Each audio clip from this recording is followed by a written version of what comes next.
Which that he said was our lady well, जिसको वो कहता था कि ये हमारी लेडी का वेल है। किसको कहता था? वो जो उसने पिलो केस रखा हुआ था ना अपने पाउच के अंदर, उसको वो कहता था कि ये जी हमारी लेडी का वेल है, लेडी वेल है, यानी कि जी हमारी वर्जन मैरी का वेल है। He said he had a gobbet of the sail, वो कहता था कि उसके पास एक पीस ऑफ सेल भी था। कहाँ से था? दैट सेंट पीटर हैड, जो कि सेंट पीटर का था। When that he went upon the sea, कि जब वो सी पर गया था, till Jesus Christ him hunt, until Jesus Christ took him। ठीक है, वो कहता है कि वो जो है उसके पास जो व्हील्स हैं, वो जो हैं तबरकात हैं, वो किस किस के हैं? वो उसके पास लेडी का वेल, सॉरी जीसस मैरी का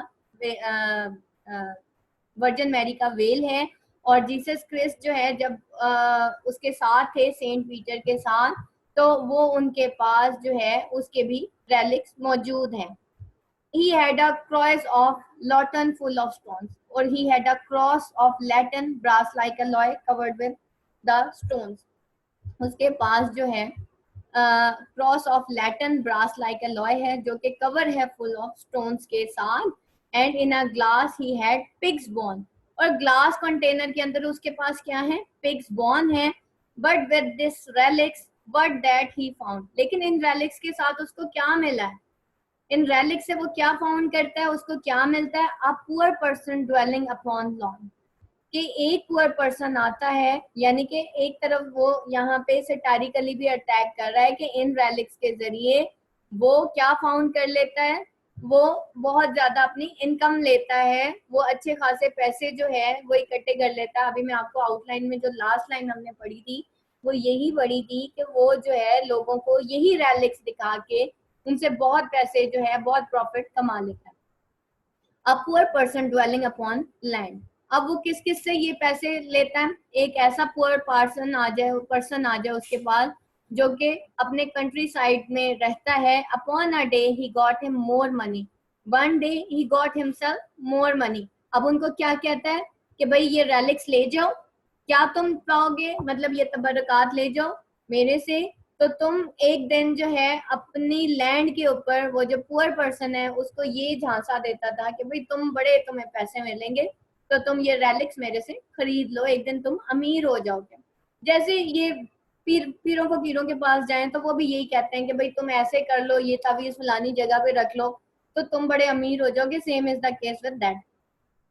then that the person get in months 12, और फिर वो क्या होता था? Then the person got in 2 months, और फिर वो उसको कहता था भाई तुम जो है ना 2 महीनों के अंदर अंदर तुम्हें ये पैसा मिल जाएगा। And does with fine flattering and japes, और इस तरीके से वो क्या करता था? फाइन फ्लैटरी और ट्रिक्स उनके साथ करता था। He made the person and the people in his app, और वो क्या करता था? एप यानी कि फूल बनाता था लोगों को। क्या करता था? He made fools of person and the people. ठीक है बेटा, यहाँ पे जगह जगह पर्सन लिखा है, that is not the person, that is the person. ठीक है, लोगों को बेवकूफ बनाता था। but truly to tell an eight last but truly to tell at last he was in church a noble ecclesiast again satirical attack। वो कहता है लेकिन एट लास्ट मैं आपको इतना जरूर कह सकता हूँ कि वो नोबल एक्लेसियास था, बहुत नेक इंसान था। अब सेटारिकली उसके ऊपर वो अटैक कर रहा है।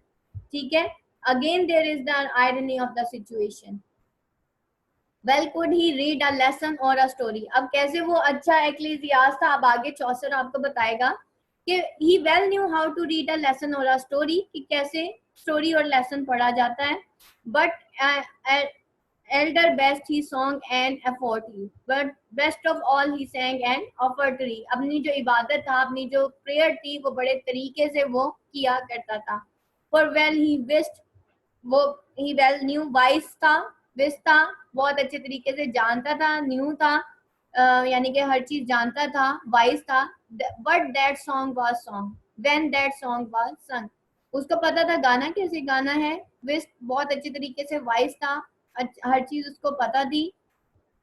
he must preach and well affile his tongue, he must preach and well smooth his speech। ठीक है, preach, must preach, ठीक है, और वेल अफाइल, और बहुत तरीके से वो प्रीच और स्पीच दोनों करता था।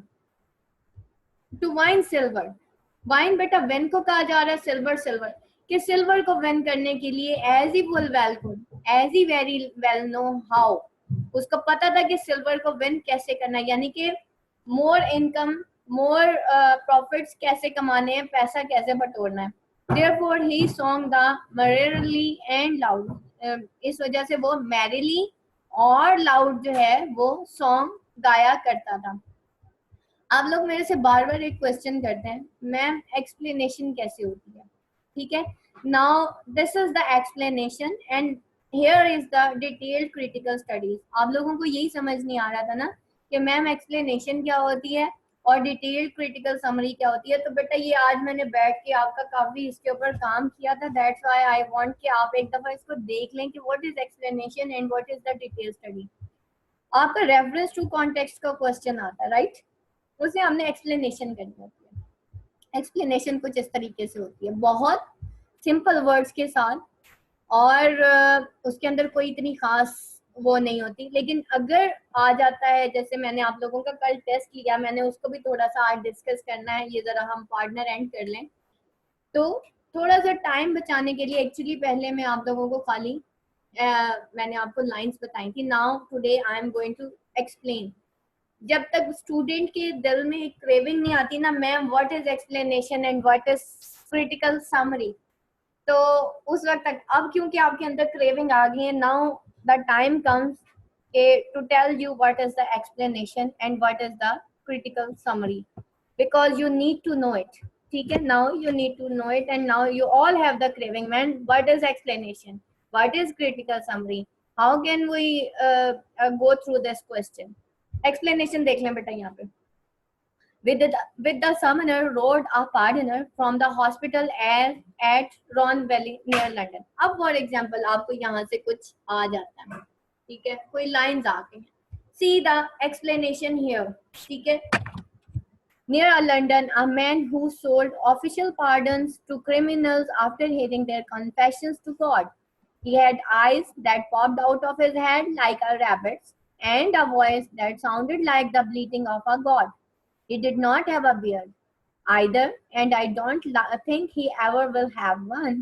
His face was always as smooth as he had just shaven. His thin, bald hair was as yellow as wax and hung in straight, stringy wisps from his head.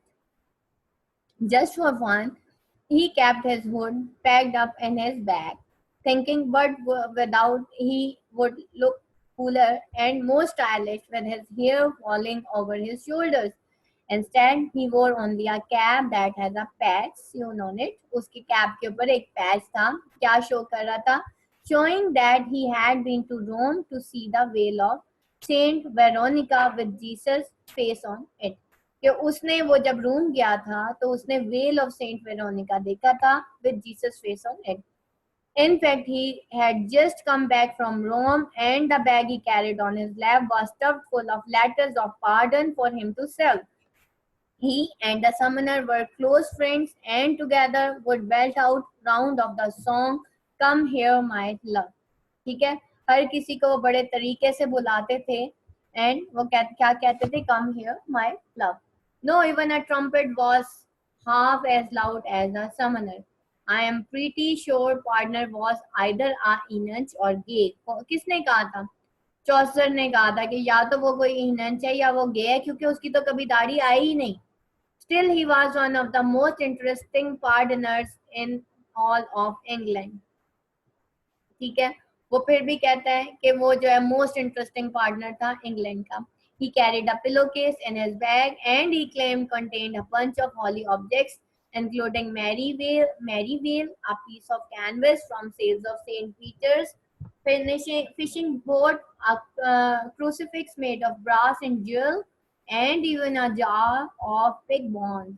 He could make more money in a day charging country bumpkins and priests to see these relics than those priests could earn in 2 months, and so through flattery and deceit he make fools out of the country folk. ठीक है, वो जो person थे, वो country focus जो थे, मैं आपको कह रही थी ना बेटा, वो पर्सन जो लिखा that these are the person, country folks की बात हो रही थी, and their priest, but to give him credit he took church going seriously. लेकिन अपना क्रेडिट लेने के लिए, लोगों को दिखाने के लिए, वो बड़ा सीरियसली चर्च गोइंग, चर्च जाता था, अपनी प्रेयर्स बड़े तरीके से करता था, ताकि कम से कम लोगों पे ये तो इम्प्रेशन रहे कि भाई मैं बड़ा नेक इंसान हूँ।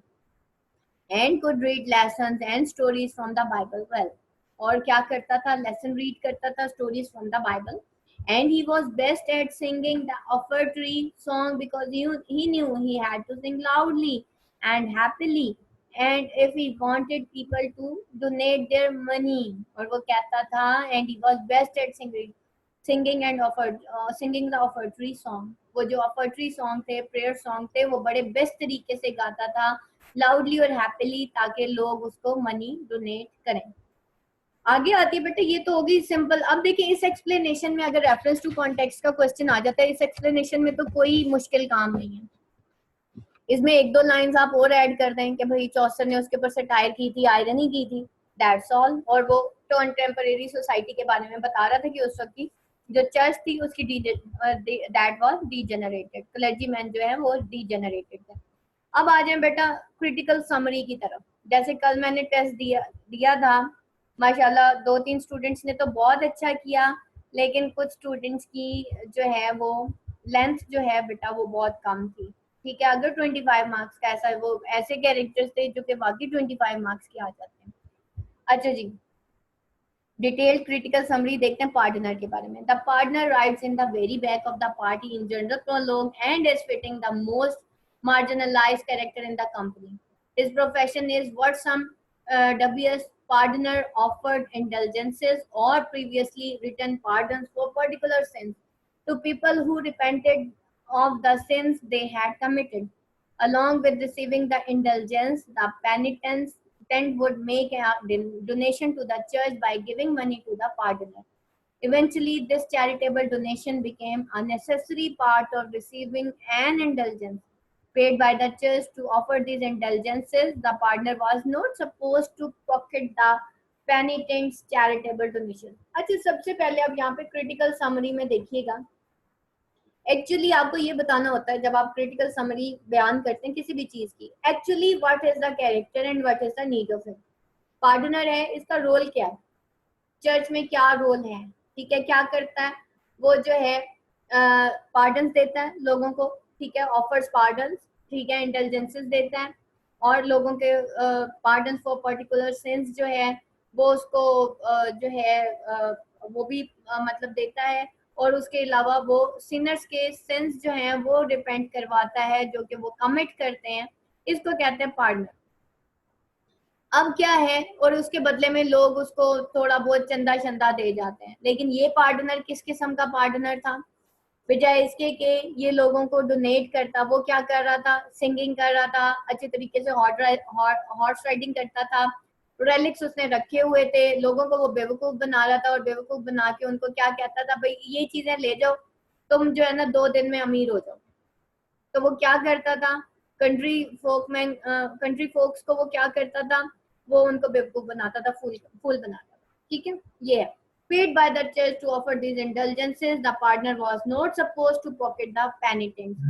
Charitable donations that said that the practice of the offering indulgences came under critique by quite a few churchmen, since once the charitable donation became a practice allied to receiving an indulgence, it began to look like one could cleanse oneself of sin by simply paying of church.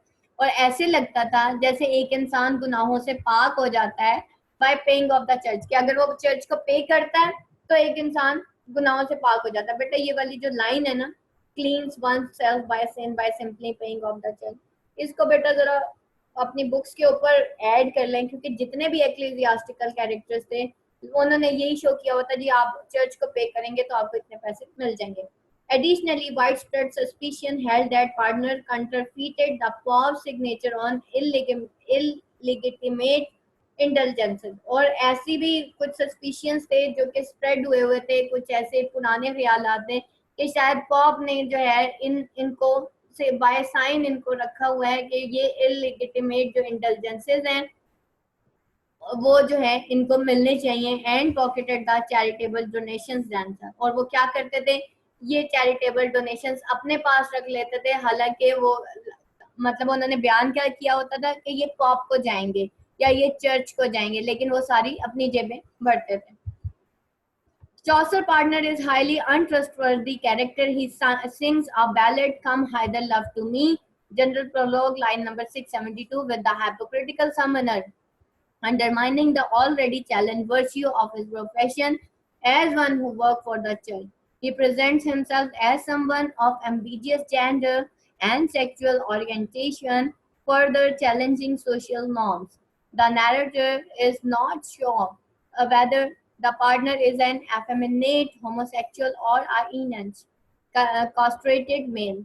Like the other pilgrims, partner carries with him to Canterbury the tools of his trade, in his case, freshly signed papal indulgences and a sack of false relics, including a brass cross filled with stones to make it seem as heavy as gold, and a glass jar full of pig bone, which he passes off as a saint relic. Since visiting relics on pilgrimage had become a tourist industry, the partner wants to cash in on religion in any way he can, and he does this by selling tangible material objects, whether slips of paper that promise forgiveness of sins or animal bones that people can string around their necks as charms against the devil. After telling the group how he gulls people into indulging his own avarice through a sermon, he preaches on greed. The partner tells of a tale that exemplifies the wise discreet in his sermon. Furthermore, he attempts to sell pardons to the group, in effect playing his trade in clear violation of rules outlined by the host. और फिर क्या है, वो जो है अपने partners को group में भी सेल करने की कोशिश करता है, यानी कि चोर चोरी से नहीं जाता, ठीक है। हालांकि उसको होस्ट ने कहा था कि मतलब यहाँ पे तुम कोई रूल्स की वायलेशन नहीं करोगे, लेकिन वो फिर भी वायलेशन करता है। यहाँ तक बेटा